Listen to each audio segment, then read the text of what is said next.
Hi friends, நான் உங்கள் பிரியா. இன்றைக்கி நான் ஹோட்டலில் என்ன சமையல் பண்ணேன்னா, தக்காளி சாதம், தயிர் சாதம், லெமன் சாதம்,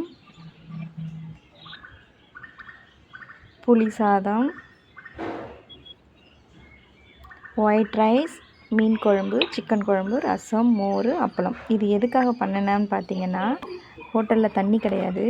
சரி, ஹோட்டல் மூட வேணாம் அப்படின்றதுக்காக சிம்பிளாக ஏதாவது ஒன்று செஞ்சு கொடுக்கணுங்கிறதுக்காகவே செஞ்சது. உருளைக்கிழங்கு தொட்டுக்க செஞ்சுக்கிட்டேன். ரெகுலராக எல்லோரும் வந்து சாப்பிட்றவங்க வந்து திரும்பி போனால் நெக்ஸ்ட் டே வந்துட்டு வரமாட்டாங்கங்கிறதுனால சும்மா எனக்கு தெரிஞ்ச அளவு நான் கொஞ்சம் மெயின்டைன் பண்ணி சமாளிச்சிட்டேன். ஏன்னா பக்கத்துலேயும் கடை லீவு, எப்பொழுதும் வரவங்க திரும்பி போகக்கூடாதுங்கிறதுக்காகவே நான் ஓப்பன் பண்ணேன்.